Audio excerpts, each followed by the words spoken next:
in the early 80s, when I was very fortunate to meet probably the greatest scenario planner of all time. He was a Frenchman called avec, who in fact won the Prix d'Or at École Polytechnique, top student in France. And then he went on to become head of scenario planning at Royal Dutch Shell in London during the 1970s. And he actually captured the two oil price shocks that occurred in the 70s. Once, the early 70s, it went from $3 to $12 a barrel, and then in the late 70s, it went from $12 to $36 a barrel. And interestingly, the reason that he gave for the shocks is probably the reason that it's crashed today. He said that most Middle Eastern countries set a target on revenue, and then they adjust the barrels that they produce in order to make that target revenue. And of course, when the price goes up, they can produce less oil, which then creates a shortage in the market and then a shock on the upside. But the reverse is also true, is when the oil price starts dropping, they will actually increase production to make that target revenue. And that's exactly what I think Saudi Arabia is doing. It's actually increased its oil production because it wants to make a certain amount of money. And if the oil price is halved, they're going to have to sell double the oil production to make that money.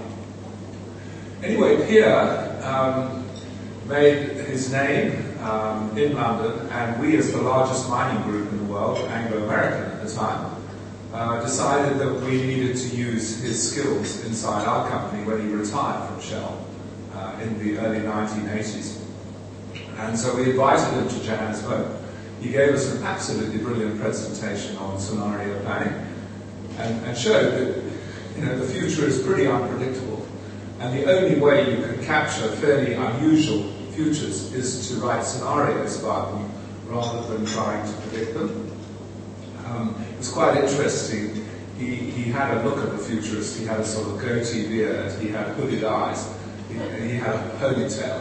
And before he spoke, he said, "Can I light up?" So we thought, being French, he'd light a gauloise, instead of which he produced 2 incense sticks and lit them and played them under his nostrils, saying, "I think more clearly about the future if I'm smelling incense."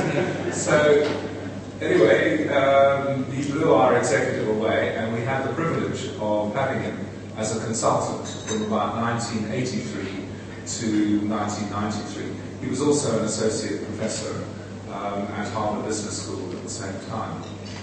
And in 1986, he did for us something which, as he said afterwards, it was probably the biggest thing he did in his life. He helped write, with 2 of our most intelligent internal employees, some scenarios for South Africa. And the one scenario he called the High Road, and it was where the ANC and the National Party actually sat down and negotiated a reasonable settlement to the country's problems, and then South Africa got back into the world economy. And the Low Road was where none of this happened, and South Africa descended into a civil war and became a wasteland. And the presentation was so popular inside our company that I was then asked to give it around the country. And it was the first time that anybody had said that the ANC, which was regarded as a terrorist group at the time, could actually sit down with the government of the day. And indeed, the government of the day asked me to go and present the scenarios to them, F.W. de Klerk and his cabinet, in November 1986. I actually talked to them. And at the end of the presentation, F.W. de Klerk turned to his foreign minister, Pickwater, and said, "Do you think this guy is for real?" Pickwater, bless his cotton socks, said yes, and I think you should discuss these scenarios with all the government departments, and in particular with the police and with the army. So I then talked to the army chiefs, I talked to the police chiefs, and scenario planning did what it was supposed to do, which was open up possibilities that people hadn't thought of. I went and saw Nelson Mandela in prison, and I had a 5-hour one-on-one with Nelson, going through the scenarios. And then, of course, it all happened way ahead of when we had actually anticipated it would happen. We thought the mid-90s was when people were going to sort of be realistic. Instead of which, it happened in the late 80s, about 4 years after we'd done the scenarios. And Nelson Mandela was released in 1990, and of course we had our first democratic elections in 94. But what it showed was that you could capture a very improbable future in a scenario which you could never have predicted. But, and there was a big but, inside my company, the technique was hardly used because Pierre was seen as very intellectual. He used to come up once every 2 years and give a lecture on the global economic scenarios to our mine management. They would all be invited up to Johannesburg to listen to him, and they regarded him as an exotic cabaret act. He'd come along, they'd get tea and coffee, they'd be amused, and then they'd get back to the mines, and they wouldn't see any linkage between their jobs on the mines and the kind of scenarios that he was talking about for the global economy. So when he retired in 1993, the whole process just came to a screaming halt. And I thought, what a disappointment. You know, here we've done this incredible thing of changing the conversation in the country at large using this technique, but it hadn't really worked inside our company, which is the reason why we hired here in the first place. In 2000, I then got my second lucky break. I was sent a thesis by a student at UCT, University of Cape Town. Her name is Chantal Hilbrey, and her thesis was on scenario planning. And she said 2 things about scenario planning which appealed to me.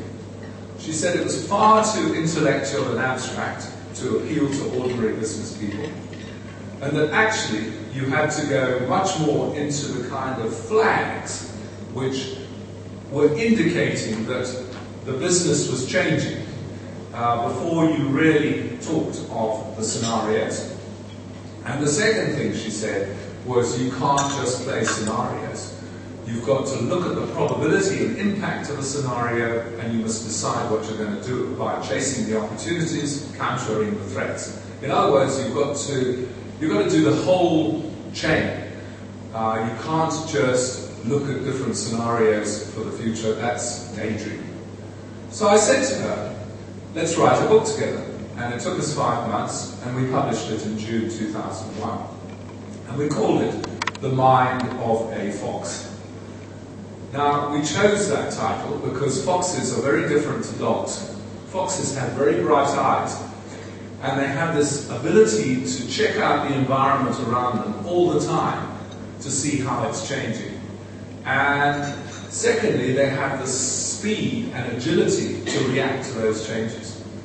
And we feel a business has to have that kind of foxiness, because yes, if you follow Jim Collins, good to great, you've got to have a quality vision for your business.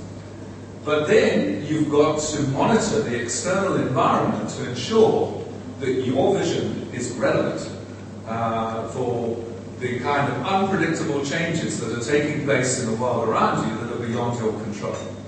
So survival as a business depends as much on having that ability to adapt your strategy as it does in developing a quality strategy in the first place.